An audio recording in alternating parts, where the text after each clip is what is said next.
Hi, I'm Evan, the Customer Success Manager at SmileBack. In this video, I'll be showing you how to connect your SmileBack account to Zendesk so that you can start getting feedback from your customers. If you haven't done so already, create a new SmileBack account and select Zendesk as your ticketing system. Make sure that you're logged into Zendesk and then take your company's subdomain from the URL. That's the first part of the URL where it just has your own company's name.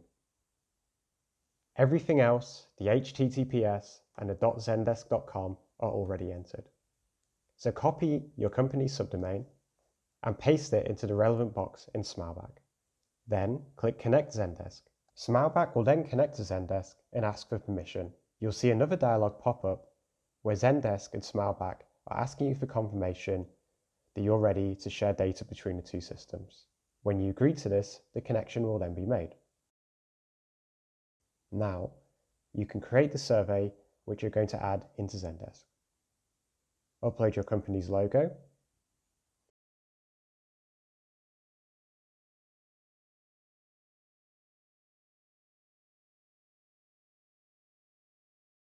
And choose which language you want the survey to be in. At this step, you can also activate SmileBack's marketing permission feature.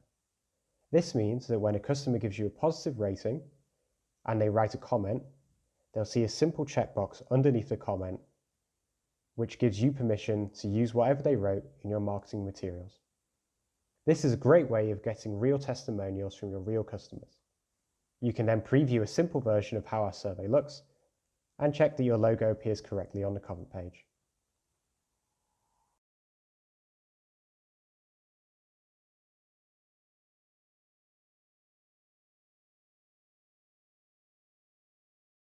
When you're ready, use the Copy Snippet button. Now, switch back to Zendesk. If you're already using Zendesk's own customer satisfaction survey, please make sure you deactivate it. Go to the admin section by clicking on the cog icon. Then in the left-hand menu, scroll down to Settings and click Customers. Finally, go to the Satisfaction tab and uncheck the box marked Allow Customers to Rate Tickets and Save.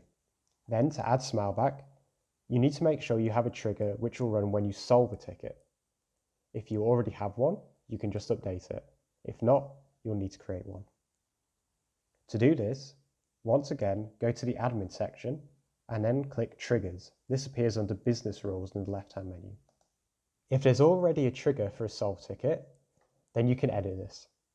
If not, click Add Trigger. You should call this Notify Requester of Solved Ticket or something similar, so it makes it really clear what it's used for. Then, go to the Conditions part of the page. Add a condition, and please use the drop-down menus to select the following statement. Status is solved. And this should be under the Meet All Conditions section. And then under Actions, you want to create an action which will email user and make that user requester. Once again, this is all done with drop-down menus, and these are all names and terms which already appear in Zendesk. Now, whether you're creating a new trigger or editing one, there's some simple things to remember. You want it to be obvious to your customer what this email is for. So give it a subject line which makes it really clear that this is about a solved ticket. You should then place the SmileBack survey directly underneath. So paste in that snippet you copied.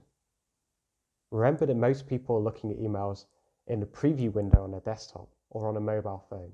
So if you have lots of text and images at the beginning of an email and the survey comes afterwards, it will be pushed down towards the bottom of the screen, and a lot of people will not even notice it's ever there.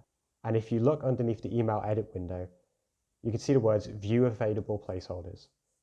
If you open this, Zendesk has lots of suggestions of different data placeholders. So that means you can insert things like the first name of your customer, which will be called the requester in Zendesk parlance, the ticket ID, and the ticket title. The best emails usually have a simple opening line, usually saying hi to that particular customer and using their real name, and reminding them which ticket this is by using the ticket title. If you want, you can then follow up the survey with some more information. For example, using Zendesk's placeholder for ticket comments. That means they'll get the history of the ticket.